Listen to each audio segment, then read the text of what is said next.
Yeah. Come on.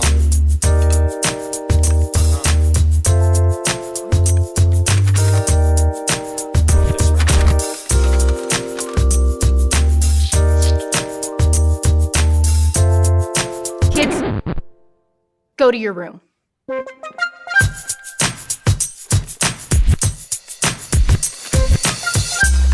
The new Barbecue Blast, only at Mega Burger.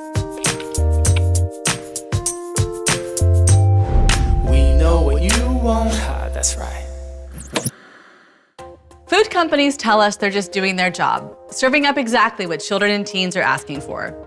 But are these foods really what kids want, or are they what corporations are pushing on our kids? And who is being too controlling when it comes to food? Moms like me who insist on carrots instead of Cheetos? Or food corporations who spend roughly $2 billion a year on ads specifically targeting children and teens, ads telling kids what's cool to eat. Foods that are cheap for companies to make, easy to brand, and designed to be addictive. All ingredients for huge profits. To get these answers, we'll have to look at what these flashy ads aren't telling us. Like almost 1 in 3 kids eats fast food every day. Nearly half the calories children and teens eat now comes from fat and sugar. And how many are getting enough fruits and vegetables? Only 16%. No wonder pediatricians are seeing diet-related illnesses in young people alarmingly on the rise.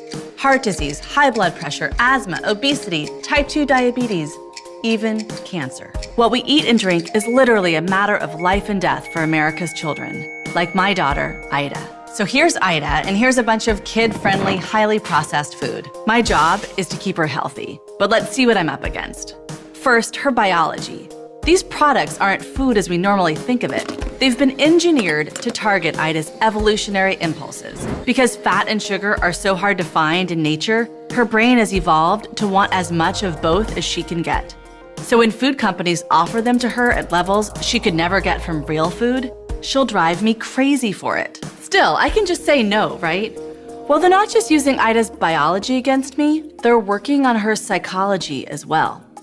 A typical kid sees nearly 5,000 TV ads for food and drinks every year. Almost all of them will be for products high in sugar, salt, and saturated fat. Watching these ads leads kids to prefer specific brands and triggers them to eat more calories, period. To make these ads, the food industry hires experts to exploit how Ida thinks, even how she sees. They figured out what colors she responds to best and what kinds of characters she'll love most. Creepy, right? Can I just turn off the TV? It's not that simple. See, the industry has figured out it takes an average of 9 nags to get a typical parent to cave in and buy a product like Fruit Loops. They know TV isn't enough to get those nags, so they figured out ways to infiltrate all aspects of Ida's life. In 1st grade, her teacher might use a math book sponsored by Oreo cookies. In 3rd grade, she'll be targeted online and through social media with free branded games and apps, offering prizes and awards in exchange for her personal information. In 5th grade, she might get enlisted to raise money for her school through My Coke Rewards, pulled into a soda marketing program just to get her school some basic gym supplies. In 7th grade, she'll be seeing junk food product placements in her favorite movies and TV shows. By the time Ida graduates from middle school, 1 in 3 of her classmates will either have diabetes or be on their way to getting it. Maybe she'll be one of them. Of course, I'll resist, though this will paint a very strange picture for Ida. On the one hand will be sports heroes, singers, and friendly tigers. They'll be aligned with junk food designed to manipulate her biology, psychology, and even her friends to make her crave it.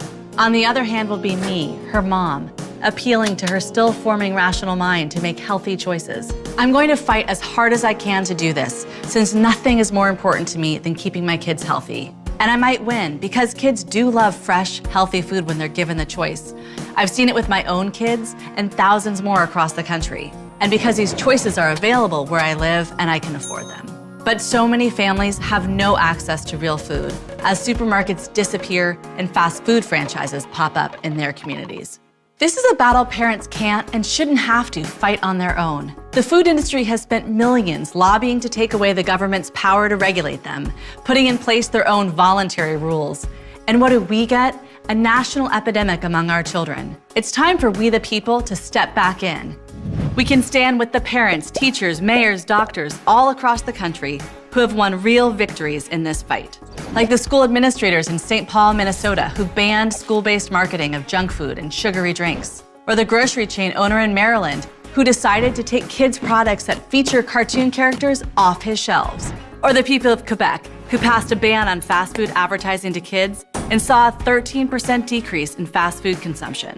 We can work together to scale up these wins and more like them. Let's choose policies to put healthy food within the reach of everyone. And let's demand that companies stop using cartoon characters to tell kids what to eat. Imagine our power if we realize we're in this life and death struggle together, and that together we can make sure that for any kid anywhere, it's easier to get apples and clean water than Doritos and a Coke.